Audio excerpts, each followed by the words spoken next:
juste de l'eau bouillante et de la farine. Et vous obtiendrez ceci, très croustillant et moelleux. Salut, salut! Bienvenue sur ma chaîne, contente de vous retrouver pour la nouvelle recette. Donc pour cette recette, j'avais besoin de 350 g de farine tamisée. J'ai mis la moitié d'une cuillère à café de sel. J'ai bien mélangé. Je vais prendre 180 ml d'eau bouillante. Je vais mettre dans un saladier ou autre, vous pouvez faire votre pâte. Je vais commencer par mélanger avec une cuillère en bois, vu que l'eau est très chaude. Une fois que ça se mélange bien, la farine commence à s'imbiber d'eau. Je vais racler de la cuillère en bois et je vais continuer à pétrir avec la main. Une fois que le mélange commence à être homogène, je rajoute une cuillère à soupe d'huile, de l'huile végétale. Vous pouvez faire avec de l'huile de tournesol,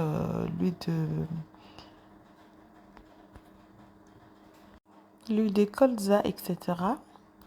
Donc une fois ma pâte bien mélangée et que ça colle plus, je vais aller faire une boule que je vais filmer au contact et je vais les réserver au frigo pendant 15 minutes. Pendant ce temps, je vais aller préparer ma garniture. Je vais prendre 300 g de viande hachée. Je vais mettre mes épices que je vais vous noter sur la vidéo.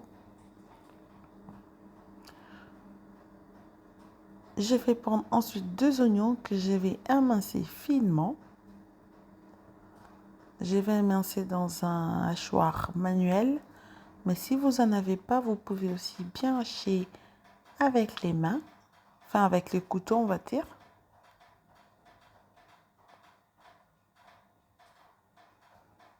On va hacher tout ça. Une fois que ça va être prêt, on va pré-cuire les oignons d'un petit filet d'huile d'olive. On va mettre l'oignon. On va faire venir l'oignon et l'ail.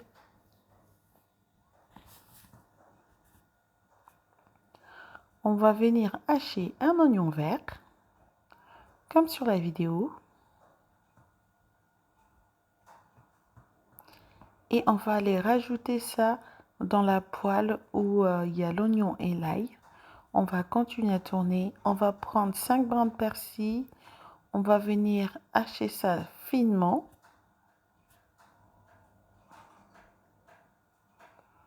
Et puis on va récupérer la viande avec les épices.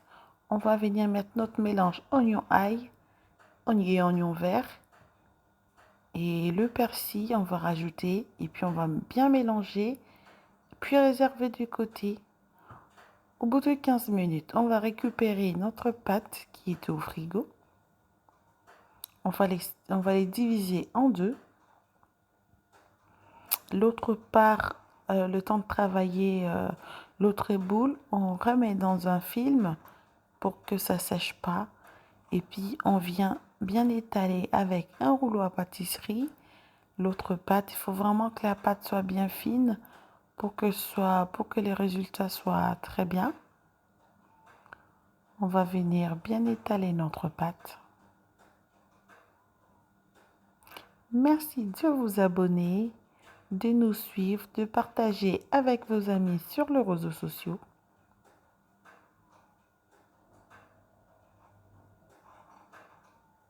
Ça fait toujours plaisir de savoir que on est suivi de part et d'autre.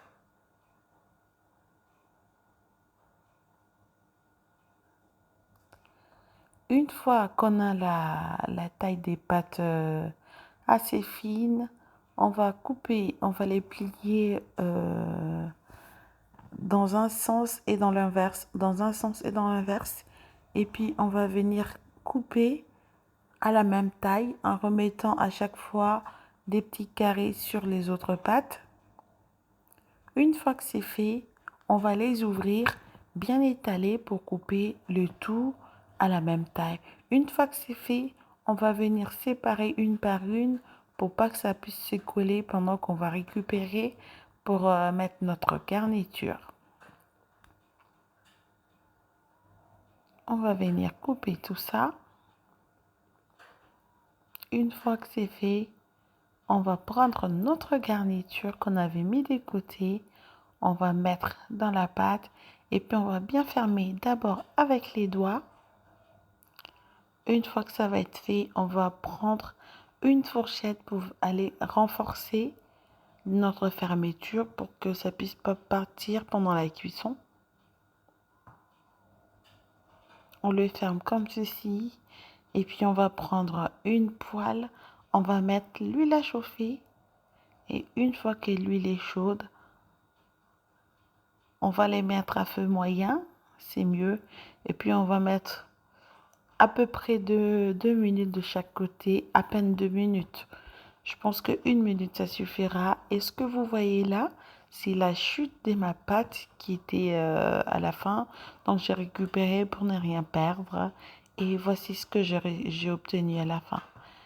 C'est très bien pour une entrée, c'est très bien pour un apéro dînatoire, c'est très bien pour juste vous manger comme ça pour un apéro et tout ce que vous voulez.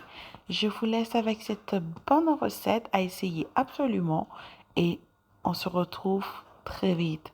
Bye bye!